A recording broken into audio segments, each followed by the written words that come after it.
Logging on right now. Well, I think we can get started. Again, welcome everyone today to this webinar from ITDP. My name is Alphonse Tam, and I'm with the Global Communications team based in New York City. We're excited to have you here today, and we have several really great speakers from all around the world prepared to share their insights with you all on the qualities of good public transport systems. And this includes representatives from Jakarta, Indonesia's Transjakarta system, Cascavel, Brazil's Transitar system, and Guadalajara, Mexico's IME Plan agency. So today's session will be focused on exploring all of the essential qualities of good public transport systems, which are especially relevant for cities today, in the face of rising emissions, inequalities in access, and chronic underfunding. Urban public transport systems are under a lot of pressure right now. So to address all of these challenges, ITDP released a framework and a brief earlier this month that offers all stakeholders a way to align their definitions and messaging around the principles of successful public transport. So that brief is available now at itdp.org, and we will put the links in the chat box shortly as we begin. So before we start, here are a few reminders. This session will last about 60 minutes, and we will have live interpretations in Spanish, Portuguese, and Bahasa Indonesian to represent all of our speakers here today. So to access the interpretation function, if you haven't used a Zoom webinar before, you can click on the globe icon at the bottom of your toolbar and select the language channel that you want to hear the webinar in. Again, that's Spanish, Portuguese, and Bahasa Indonesian. So we will also be recording this webinar, and we'll make all the videos and presentations available afterwards.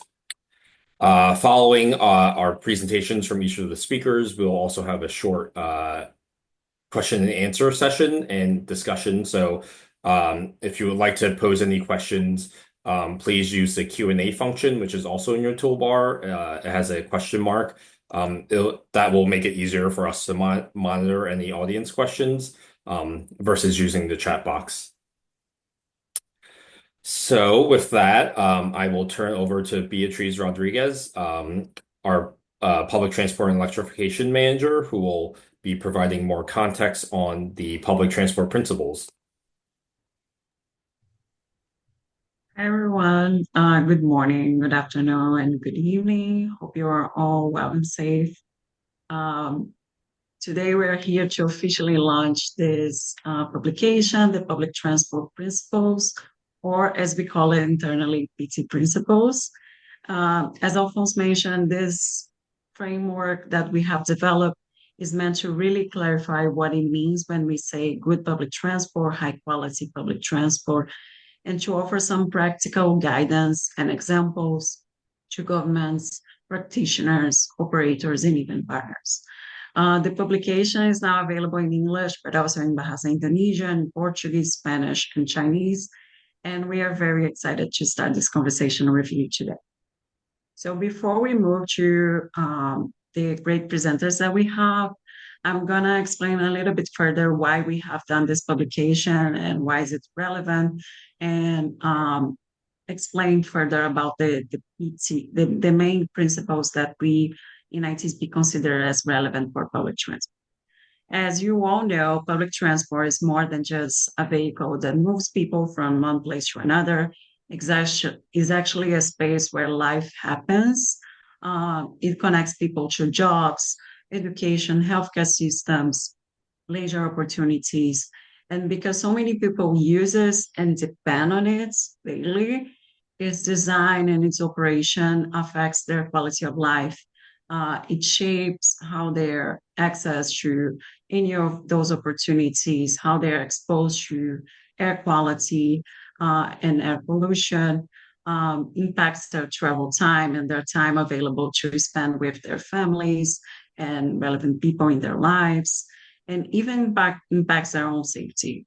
In most cities around the world, public transport, both formal and informal, accounts for 40 to 70% of motorized trips. It is central to how cities function. And today, cities around the world are facing a lot of serious challenges, mainly because of the post-pandemic ridership declines, but also because of major funding gaps, increasing climate pressure, and this is even widening the social inequalities that we live in. So in XP, we felt that there was a need to create this clear shared framework um, to really help cities move beyond these isolated projects or isolated systems and start thinking about public transport as more holistic, coherent, long-term system transformation network. And are we calling public transport? Public transport for ITDP is any system that is public available, that is shared, structured, and designed to move multiple passengers. And here we are talking about 7 or more passengers within any urban areas. They can differ in form, infrastructure, operation, but they include both formal systems as like BRT systems, LRT, metro, and city buses, as well as informal or semi-formal systems, often called as paratransit or popular transport. And in many cities, especially in low and medium income countries, those informal systems are essential to the daily mobility. It accounts for almost 95% of their daily trips. And recognizing and integrating them is part of building this high quality unified network. Good public transport um, is not only about creating formal transport. It's about creating a network that improves coordination, integration, and quality across the whole network. And how we can provide this? Can we provide this with public transport? High quality public transport needs to offer these 3 key qualities. Needs to deliver a good service for the users, to be zero emissions, and to work for everyone. However, quality does not happen by accidents. Frequent service, clean fleets, inclusive systems really require strong institutions, long-term financing, and deliberate governance choices. And for that to happen, systems need to be built around these 2 strong foundations that will sustain the system over time. The system needs to have to be well managed and be well funded. Those 2 other foundations is something that we're going to dive deeper into more details in our upcoming webinars. So please subscribe to our newsletter and stay tuned for that. Today, we're going to focus more on these 3 main qualities and explore how this integrated vision helps cities deliver truly good public transport. Well, good service, I think, is one of the most visible expression of a strong public transport system. When service is frequent and fast, delivering reliability, it really reduces waiting times, minimize uncertainties, and help and allow people to reach more destinations within a reasonable time frame. Reliability is especially important because it builds trust. When people know that they can depend on the system regardless of the time of the day, they're much more likely to use it consistently. And this is even more important if we are talking about people with lack of mobility, caregivers, elders, and others. So delivering this level of service actually depends on a range of types of interventions. It can include dedicated or exclusive lanes, real-time passenger information, integrated fare systems that really makes this network easier to navigate. Today, we're going to hear from Jakarta about how the city implemented a single fare integrated system that really strengthened the network cohesion, improved the usability for passengers. In the brief that we have, I think we have shared in the chat already, we also highlighted additional examples of other cities that have improved their service through operational reforms, digitalization, infrastructure prioritization, and others. And when we are talking about zero emissions, we are all actually referring to vehicles that are powered by clean energy and do not produce emissions that undermine climate or air quality goals. And in that sense, we understand that electrification is one of the fastest ways to reduce both global greenhouse gas emissions and local air quality.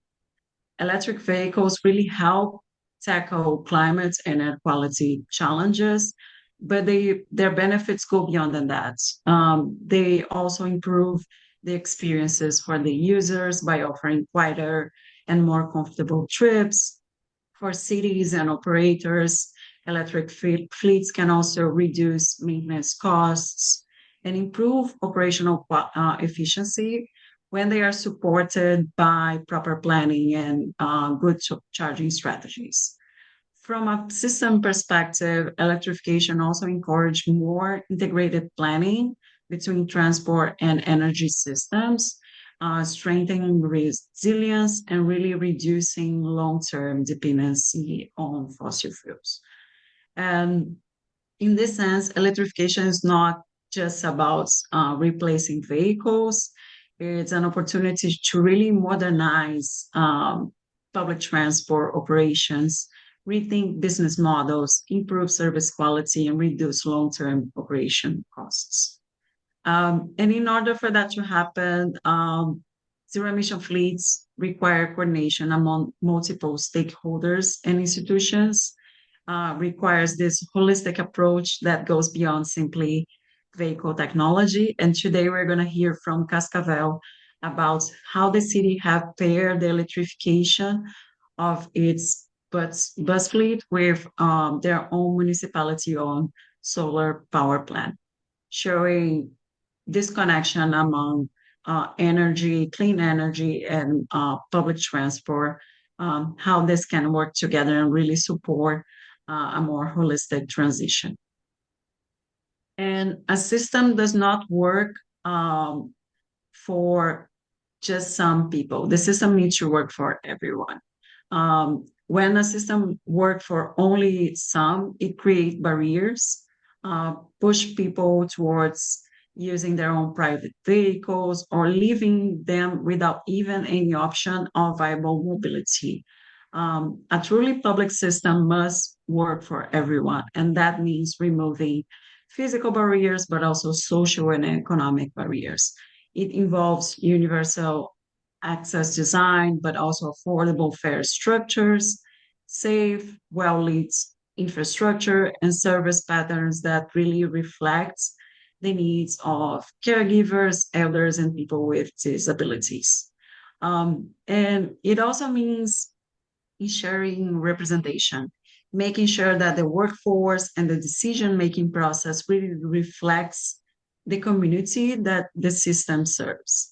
Today, we're going to hear from Guadalajara about several initiatives aimed at making the system more inclusive, including the Women Drivers, Mujeres Conductoras program, which shows how designing public transport for everyone can really strengthen both equity and service quality. Well, the intention of this publication is not to prescribe one fits all solution. It's actually meant to offer adaptable principles grounded in global experience and examples. We hope that this framework helps align policymakers, practitioners, and operators around this shared vision of high quality system and how to achieve it. As I mentioned before, today's webinar is going to focus on the qualities, but in our next session, we're going to dive deeper into governance, funding, and financing, which are key to make these qualities really sustain over time and maintain these outcomes. So I'm happy to invite Pratama to start presenting their slides. Thank you. Hi, thank you, Bia. Good morning there, I guess, right? So, hello everyone. I'm happy to be given these opportunities by Alphonse and Bia to present a glimpse of experience from Jakarta, Indonesia. So I will talk mostly about the fair and how the institutional challenges in Jakarta, Indonesia. So to give you context, for 20 years, Jakarta's base fare for Transjakarta's buses remain at 3,500 rupiahs, or for about 21 cents US dollar since 2005. So you can see at the left graph that the costs keep increasing, the network keeps growing, yet the fare recovery ratio is kept declining. So just last year we hit 12%. So in comparison, in 2015 we still have the fare recovery ratio in about 34%. It's all because the fare policy is purely political. So it's very hard for the political in office for the politician in office to amend the fare or just to increase a little bit of the fare because it will detrimental for their election for the next period. So just to give you some illustration here, in 2005, a can of Coke in Indonesia will be cost for the three quarters dollar, and then now it's about $2.7. So you can imagine the inflation and everything has been increasing, but the fare remained flat because it's heavily political. So just to give you context here, the institutional model in Jakarta, particularly for bus, is quite messy. I mean, we don't have any single super institution like the one in London or the one in New York, MTA. So it's an interdependency between agencies. So Transjakarta here is the main operator, main management for the bus, but even Transjakarta is the main operators. We also have another for about 24 operators operating small buses, medium buses, and also the big buses. And also the subsidies coming from the provincial government, not the national government, through the transportation agency. So every year, Transjakarta needs to propose to the transportation agency the amount of subsidy that we need to operate the whole system that currently reach for about 94% of people in Jakarta. So we have more or less five fare policy. So the first one that I already tell you is the regular fare is 3,500, and the economy fare from 5 a.m. to 7 a.m. And also we have zero fare. It's for the microtrans, the minibus, the feeder. It's still free, and also the government giving the 15 categories for free service, such as the elderly, the school kids, and also the those who earn below the minimum wages. And also we call 5,000 for 3 hours Jacklinko fare. So meaning that if you transfer within Transjakarta system within 3 hours, you will only pay 5,000 instead of like 7,000 if you ride twice. And also we have integrated fare, 10,000 rupiahs for if you transfer from Transjakarta to MRT or to LRT, as long as the public transport under the Jakarta provincial government. So uh, people are realizing that changing fare is heavily political. So we are trying to enhance the quality of the services, the quality of the fare integration by integrating the institutional. So in 2020, 2021, Jakarta provincial government established PT Jaklingko Indonesia. So it's basically the fare integrator, payment system company, and the shareholder of this company is all the public transport in Jakarta, like the MRT, Transjakarta, and also the LRT. And through this Jackal ecosystem, we managed to have those integrated fare that I mentioned in the previous slide, the 5,000 within Transjakarta and the 10,000 between between modes.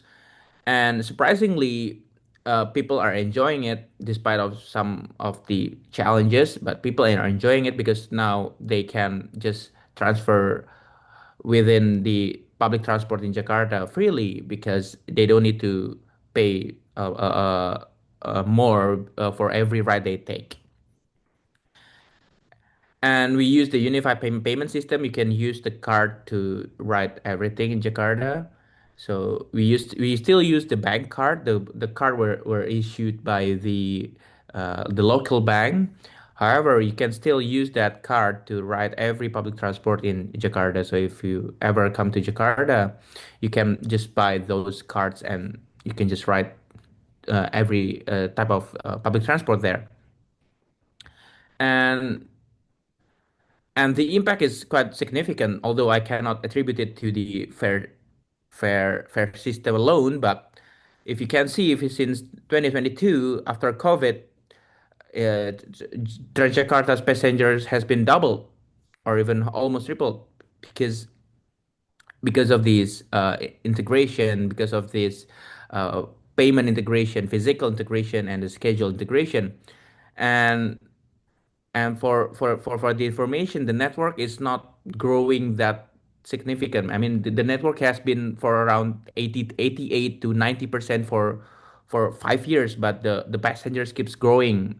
And to give you context, Jakarta population is about 15 to 30 million in the day because there are a lot of people coming to the city center from the vicinity in the morning, and in the afternoon they live to the suburban area. So the integration has been significant and it increased the the the the passenger ridership significantly. It's also based on our analysis. It's also because the price keep growing and it's getting more expensive for them to keep riding their motorcycle or driving their car or even using taxi or ride hailing. It's getting more expensive, and public transport is the key, and the public transport is getting more comfortable and more integrated. So we've been doing this research.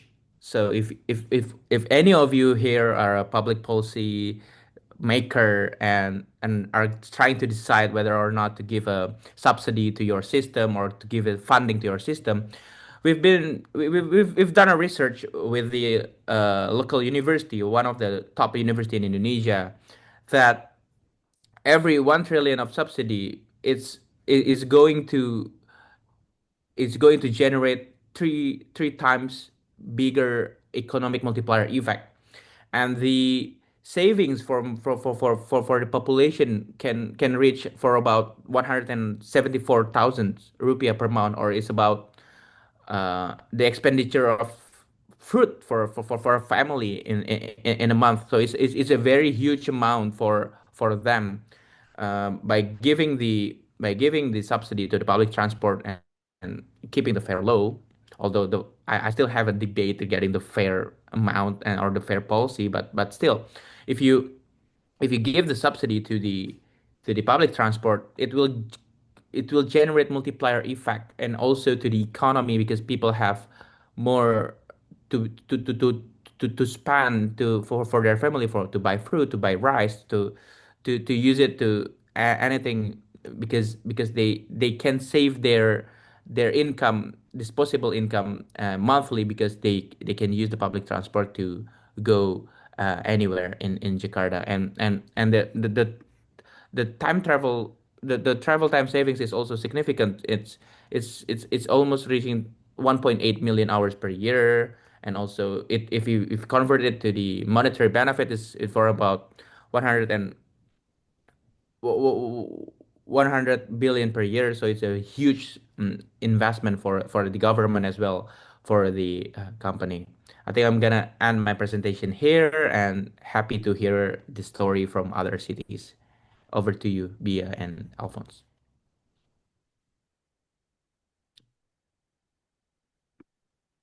Thank you so much. That was great to learn more about the approach to fare integration and how it increases access. Our next presenter will be from Cascavel, Brazil, Laura, if you're ready. And just as a reminder, our next two presenters will be speaking in Portuguese and Spanish. So to listen to them in English or in Bahasa Indonesian, please use the interpretation function in your toolbar.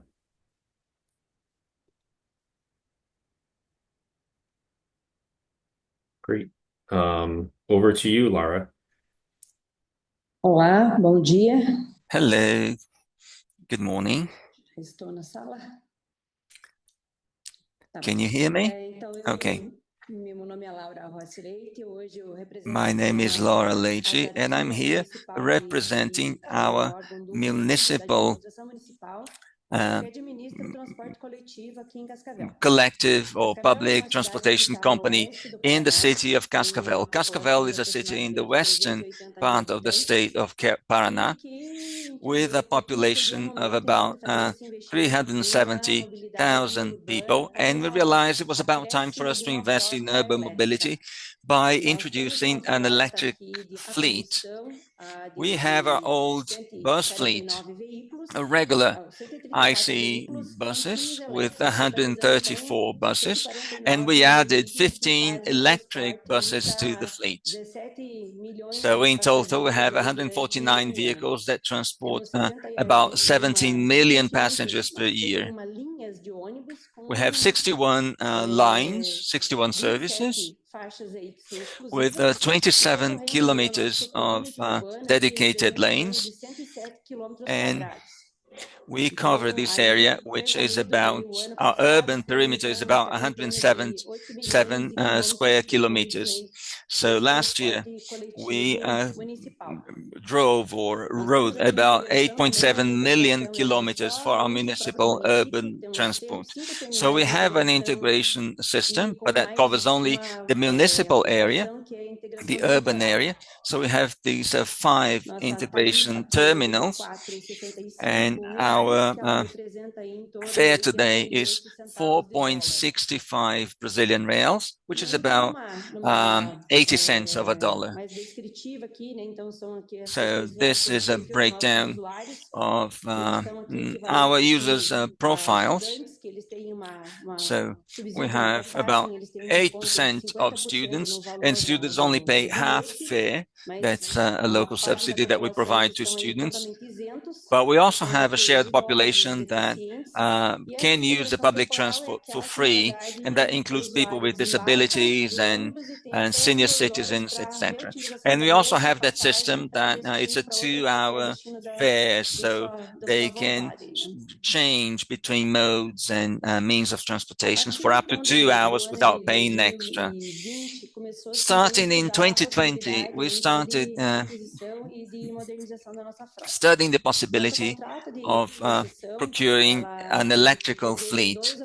Our concession contract established that 2 private operators should be doing that job here in Cascavel, and the contracts are about to be to come to an end around this time, and then we started thinking of a new way of providing that service. And our then Mayor, Leonardo Paranhos, identified this possibility or this opportunity to buy electrical vehicles and incorporate them into our fleet. And since the old contracts could not be renewed, we introduced a new private operation system of our public fleet. So the vehicles belong to us, belong to the government. The government bought these vehicles with support from the Brazilian Development Bank, and then we managed to buy these electric vehicles. And together with the bus fleet, well, this is a detail. The initial investment was 43 million Brazilian reals. And we bought 2 articulated buses and 13 Padron buses. And their range covers up to 207 kilometers, and they have low floor air conditioning, and they're life cycle is about 10 years, and they account for about 10% of our total fleet of buses in the city of Cascavel. In addition to buying the buses, we were concerned about how we're going to charge these buses. So we realized that it wouldn't be enough just to buy the buses. It would be important also to invest in charging structures. And we decided to invest in electrification, but also in terms of electricity generation. And as a result, we built a PV plant, a photovoltaic plant, and we invested about 16 million Brazilian reals around the same time when we bought the buses, and we installed it and on top of an old a sanitary landfill.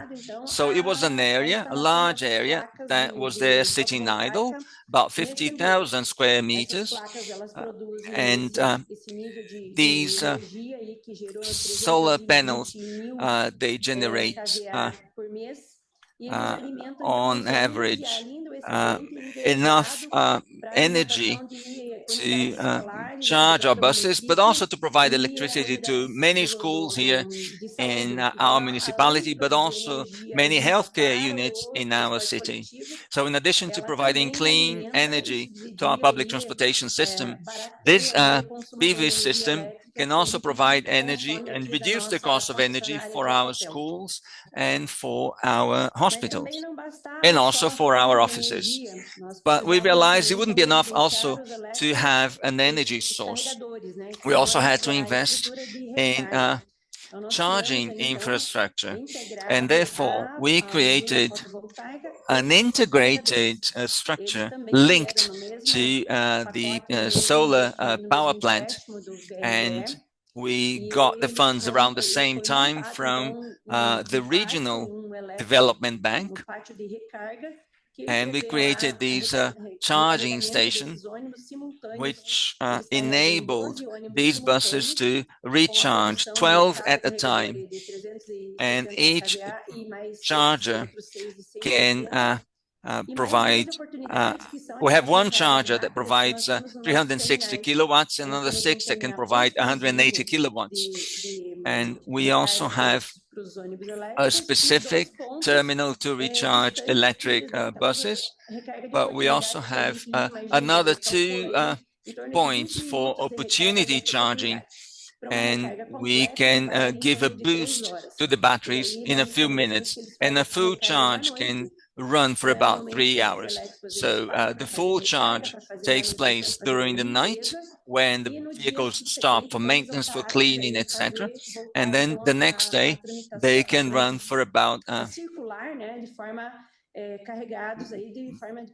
for a few hours with a full battery. Now, in terms of the performance of these vehicles, in 2025, so for a full year of operation, so these buses started operating in August 2024. So we completed 1 year of operation in August last year.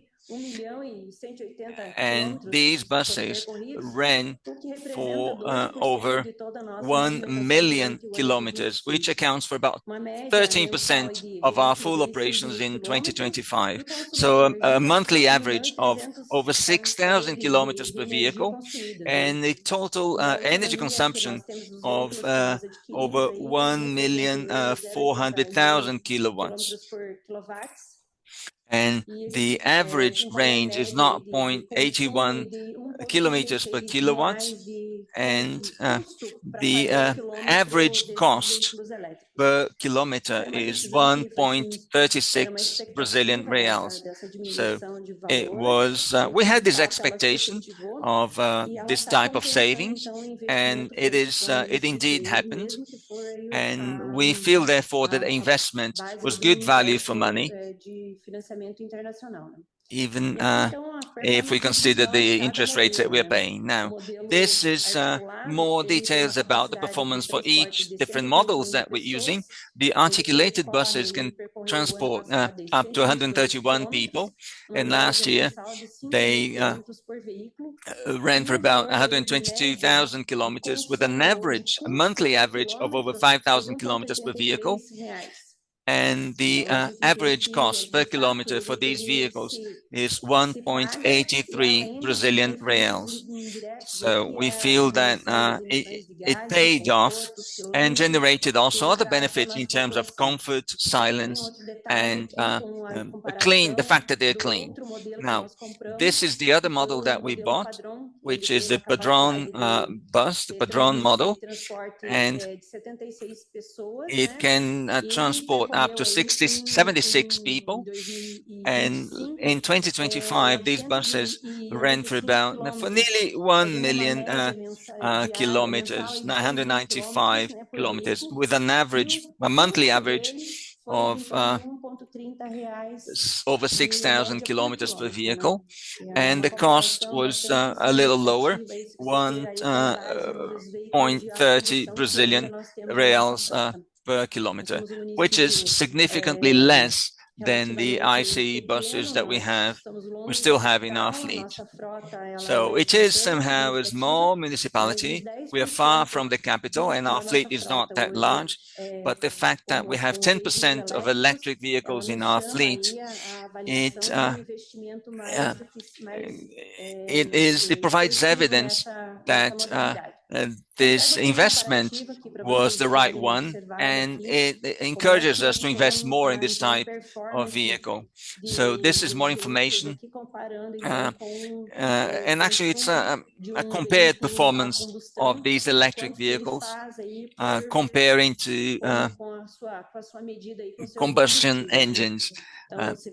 So as we can see here, the articulated buses,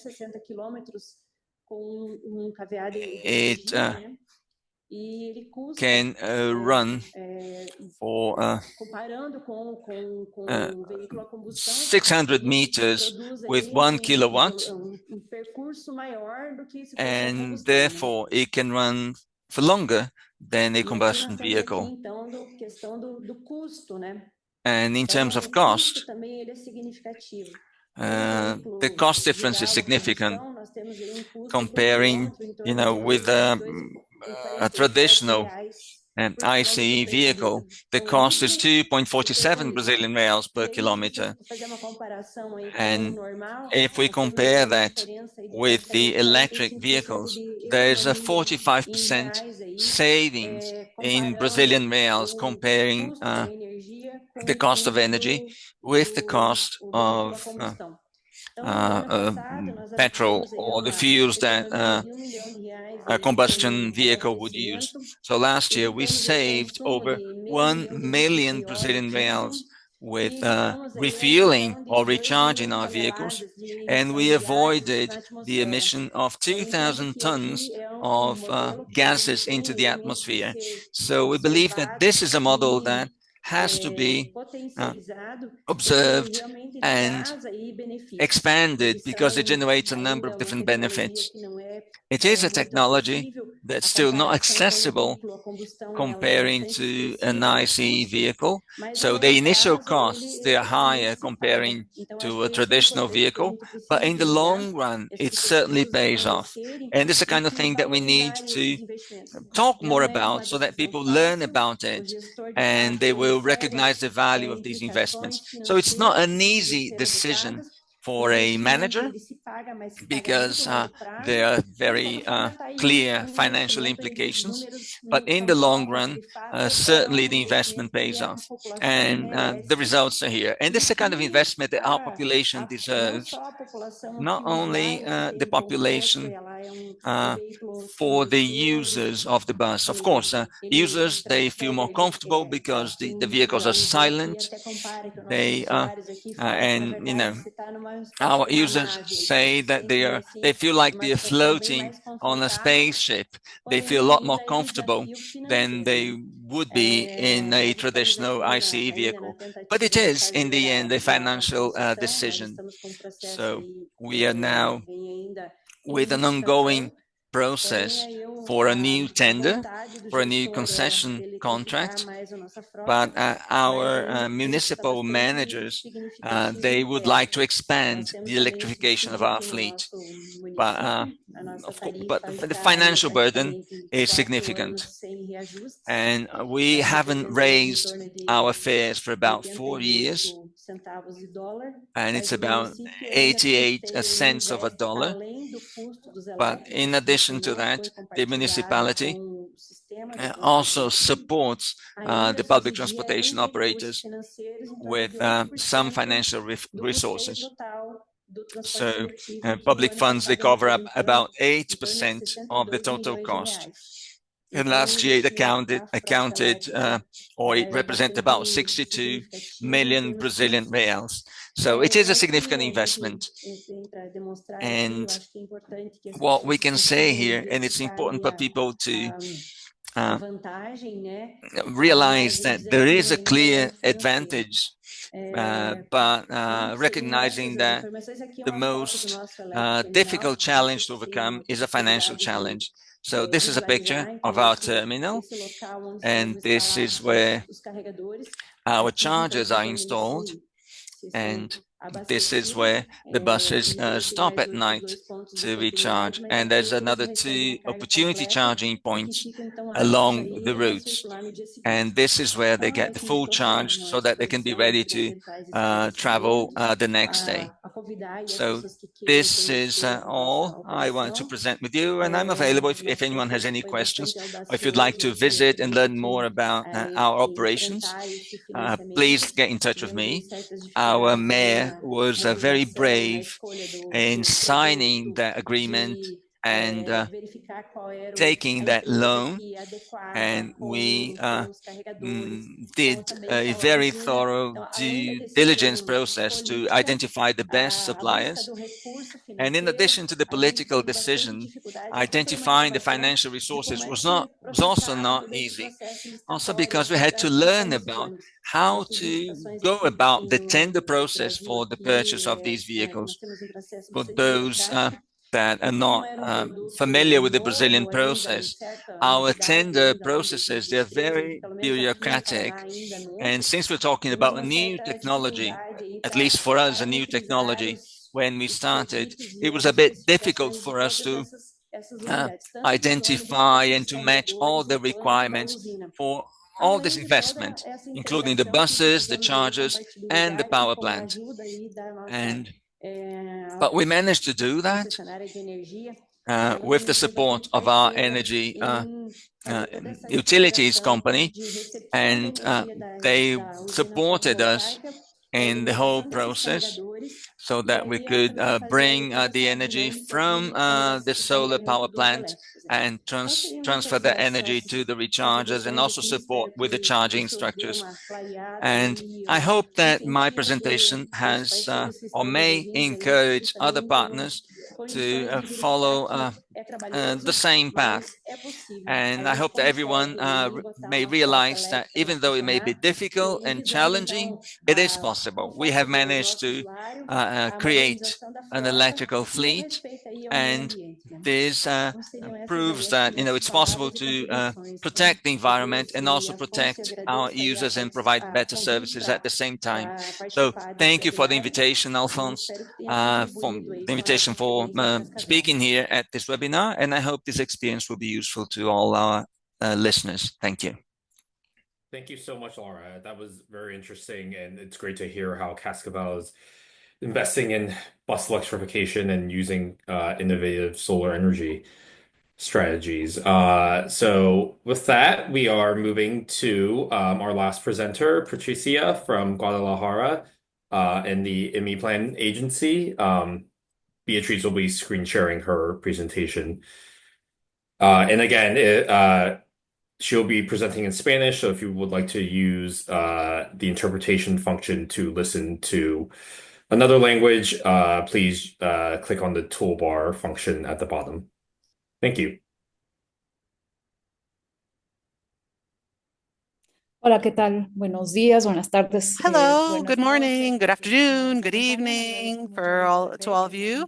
Thank you so much, ITDP, for the invitation. And as part of the planning institution and from Guadalajara and the metropolitan region, I wanted to share how we've been working on public transport policies in our city. And today, if we could move on to the next slide, please.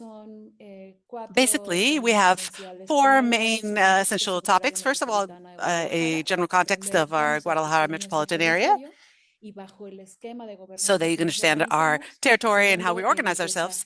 After that, we will go into the challenge that we have in general with inequalities and in terms of the territory and in gender relations. And then afterwards, we will go into equity policies and mobility and some strategic interventions that we've had. And so first, the context of our city. Guadalajara is a metropolitan region with 9 municipalities, and we have 3,265 square kilometers, and in these municipalities, 75% are a rural area, and only 25% are in urban areas. And this is quite important when we're considering the way that we will move around the cities, but also this means that we cannot dissociate planning with the planning of the transport from the actual spatial planning. And so here we can see in this map, Zapotle and Guadalajara are basically the ones that have the greatest concentration of population and most of the budget as well. And then as medium size, we have the light gray ones that had a demographic explosion in the last 10 years. From 100,000, they moved up to almost 800,000. And this has been generating mobility issues that are quite complex because when this great boom of social housing, all of this was done without working with the transportation aspect. And then we have an industrial aspect in El Salto, and then we have a few in Zapotlanejo, for example. We do have a few larger cities, but most of them are quite small in this orange part of the map. And they have a very specific dynamic of relations with the metropolis. There's an airport that is quite important in this region as well, so that's a hub. And finally, in the metropolitan region, we have 5.3 million inhabitants, over 60% of the population of the entire territory of the Jalisco state living in the metropolitan region. And I think that something that is quite important also to mention is that for us, what has been key is to design a public policy for the metropolitan region, considering the fact that we have a governance system that allows us to make decisions in a joint fashion within all of the mayors of the different municipalities and the government of the state. And so we have two levels of government, the municipal and the state level. And in our case, this governance system is integrated, first of all, by a board, a coordination committee, where they make all the decisions. And here we have all the different mayors and the governor that represent them. And then we have Emiplan, which is the technical agency that analyzes the territory and is able to provide information to make decisions.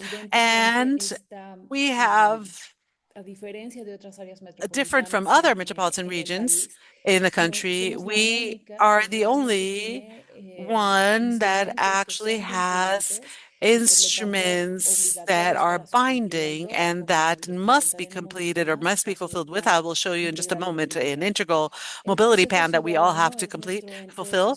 And we have a citizen council, which is for social participation, where we are able to register all of the different urban needs, but also have people participate in the decision-making process. And finally, and in this case, have an example, the mobility agency, but we also have other two agencies, but that are service managers and that have a metropolitan services in common.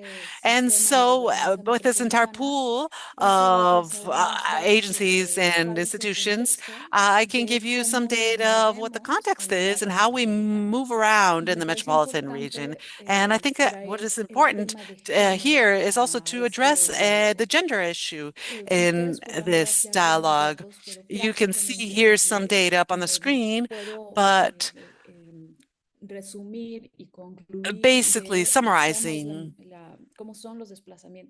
the movement in the metropolitan region, most of the traveling is done by women, and most of the trips are associated to caregiving tasks that has to do with daily activities such as taking children to school, taking care of a family member, paying domestic services, going to medical appointments for their family members or children. That is, these are transportation these are needs of transportation that are associated to the needs of women who are traveling by public transportation and that are connected to one another. And they're not similar to the ones that often happen to male men that leave in their house in the morning to go to work and then at the end of the day to return.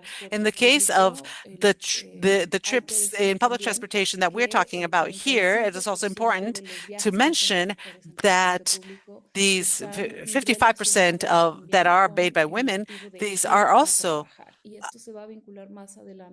they have to do with all the caregiving, but also with working aspects. And I will talk about some specific subsidies for women in work and labor that I will talk about in just a moment.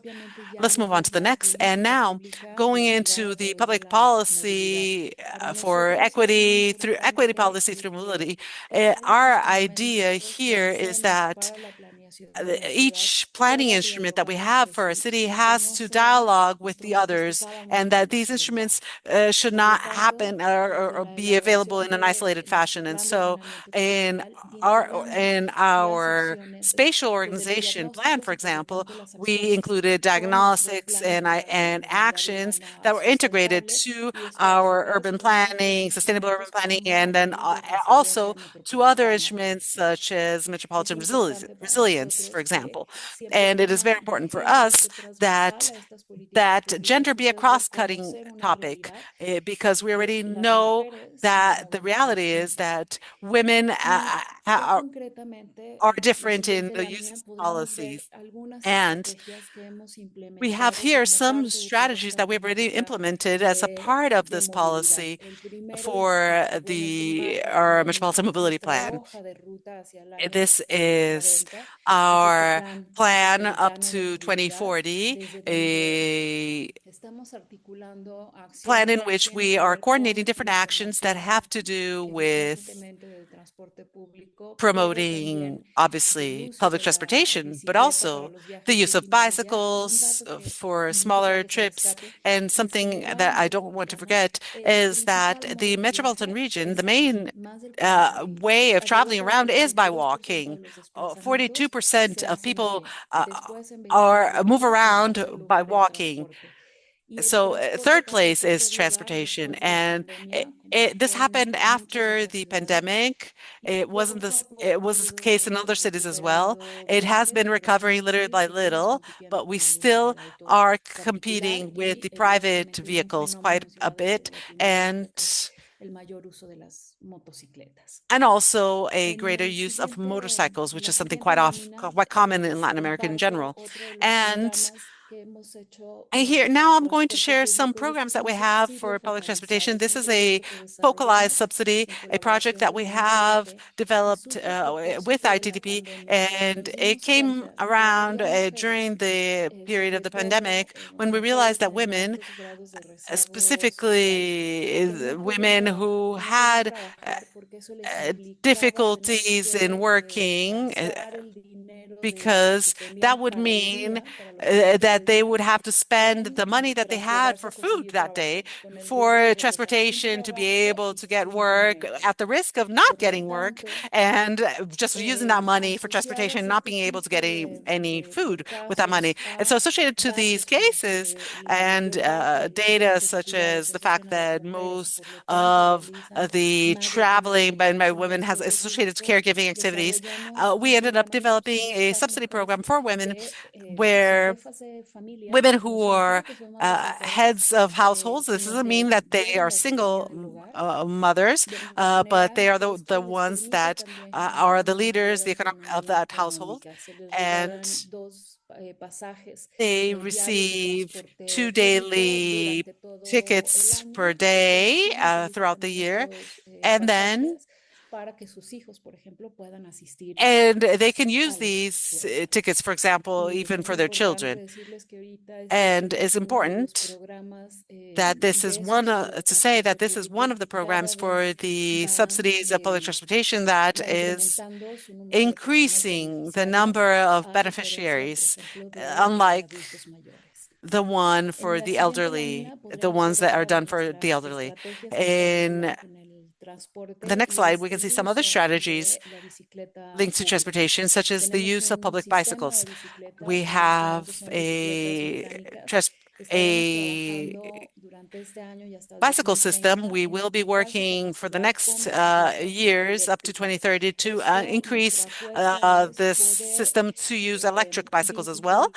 But the idea here is to link these paths with use with bike to the rest of the transportation system to reduce costs and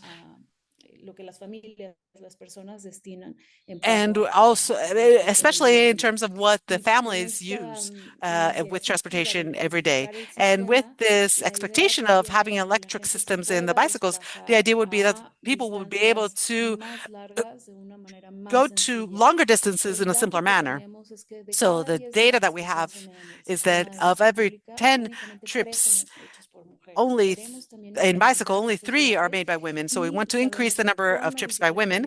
And we know that with electric bicycles, we will be able to make it easier for more women to use this means of transportation. Another strategy that we are about to implement is the use of bicycles for for periods of time that are longer, not just 30 minutes, for example, but maybe you could rent them for days or even weeks, with the idea that you are able to convince that people that the use of these bicycles is more efficient. And this is going to be implemented in April as a pilot program. And we will start with these peripheral municipalities where there is often very little connectivity of the different transportation systems. So the idea is to have electric bicycles.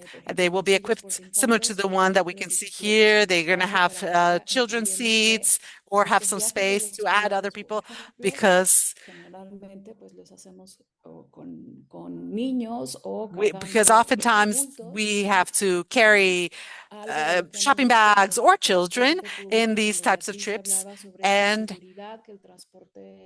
what we were talking about, Beatriz, also with the security aspect of this type of trips, that people that through a survey that we did from the use of the services in general, people have declared, a large percentage have declared that sometimes people don't stop at where they need it to stop.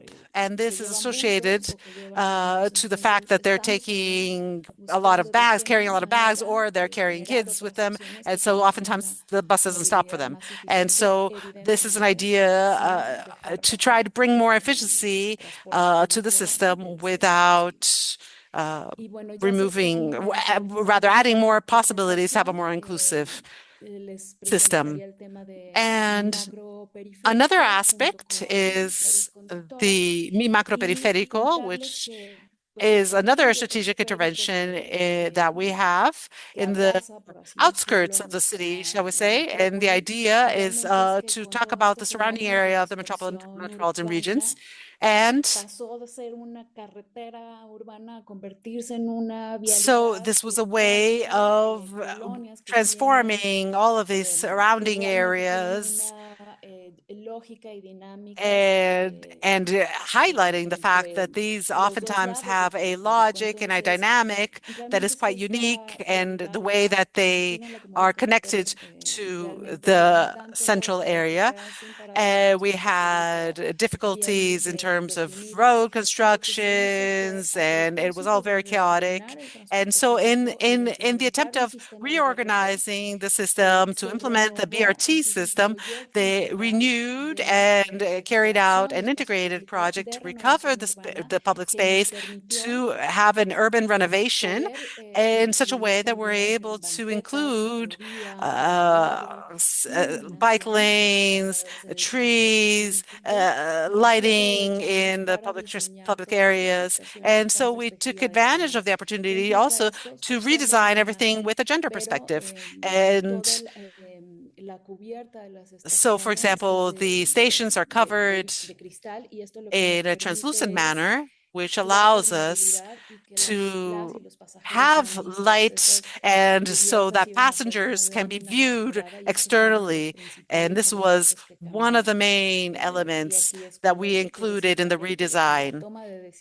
And so I just wanted to mention that in decision-making processes, it's very important to have women involved, because they always have a different perspective of how they use the cities. And we also have a program for women drivers, which also came about from this need of having more operators for the public transportation systems. And what often is commented to us is because part of our system in Guadalajara is a private concessionaire, what they often say is that when there's a woman driving, they're often kinder to the passengers, and on the other, and the units end up having less problems because they're more careful. And so we've developed this program of women drivers to break through these standards and have more women involved. And so in 2 months, women are trained.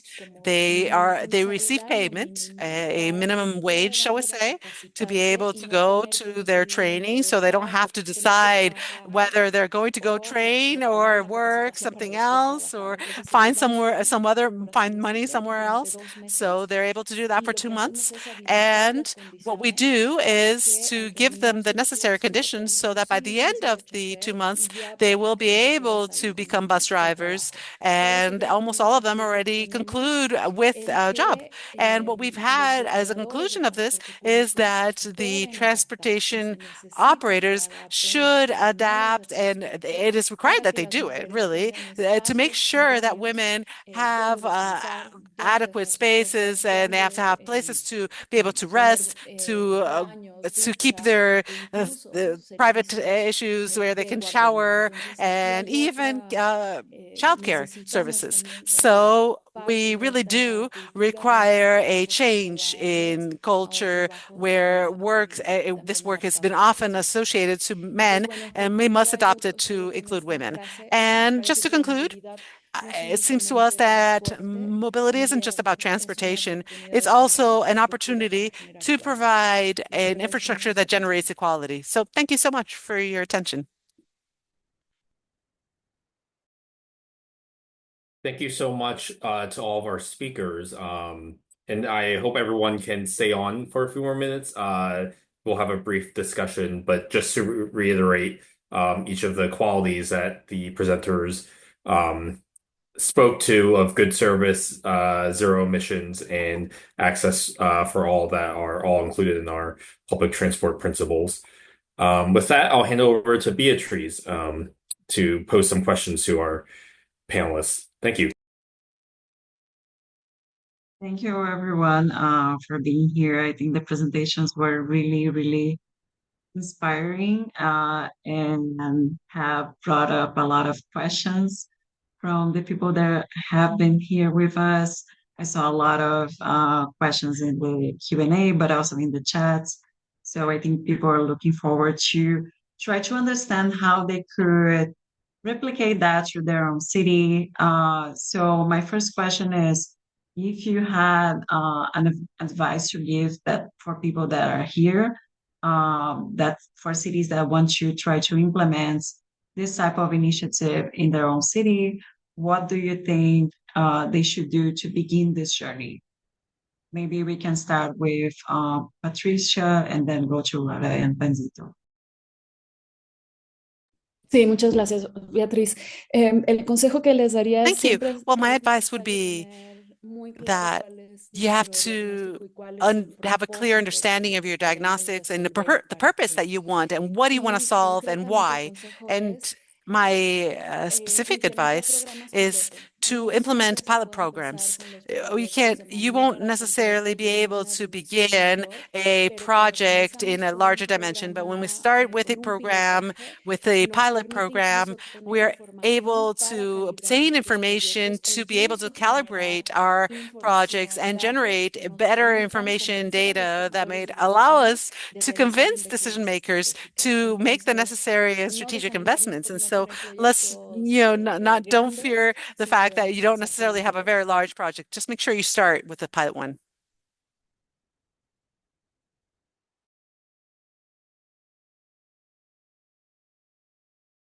That's a great point. Laura, do you have any additional advices to give?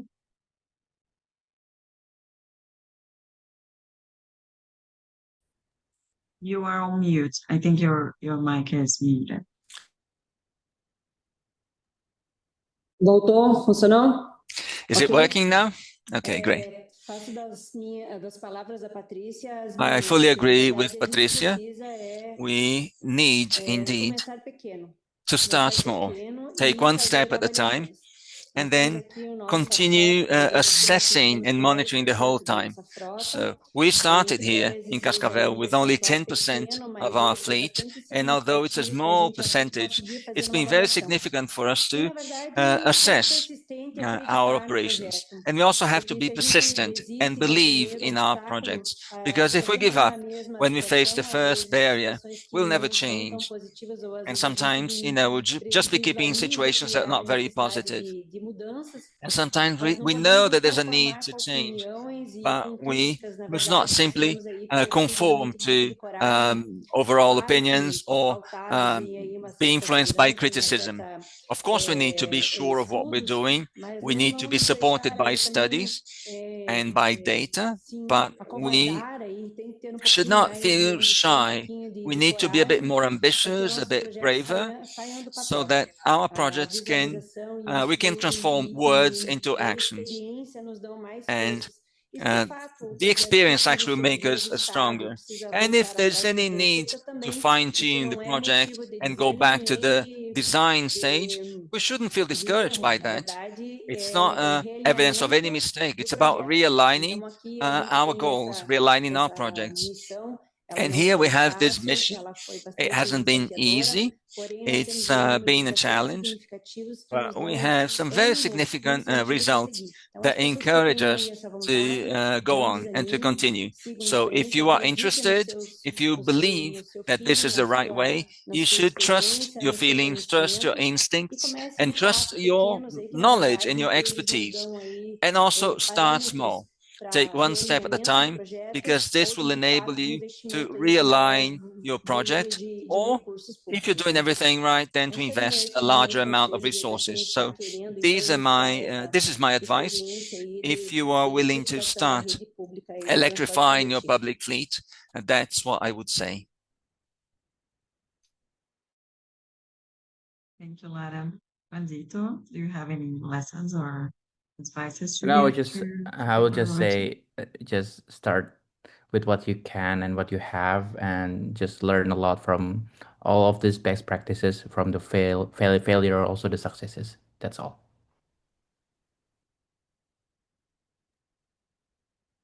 Thank you so much. We're a bit over time already, so I don't want to keep you all here. But I think this discussion was really important for us to make sure that we combine all those lessons, combine all those qualities. I'm sure with electrifying the fleet, we have created good service and inclusion at the same time. So how we can think about these initiatives in a way that they are reinforcing each other and making the system better for everyone, right? Thank you so much for everyone. We are not going to be able to answer all the questions, but I just want to thank you all for the discussion, and I'm sure we can keep in touch if you need any support or any questions for the panelists here. Alphonse, back to you. Yes, I just want to express appreciation again for all of our speakers, and for everyone for tuning in. Apologies for going a bit over time, but the presentations were very useful, we believe. And yeah, please visit the resources we've shared in the chat and look out for an email to all the folks who registered with the presentations and recordings afterwards, and visit itdp.org for our most recent publications as well. Thank you again, everyone, for taking the time to join us. Have a good day or night, wherever you are. Bye bye. Thank you, everyone. Bye.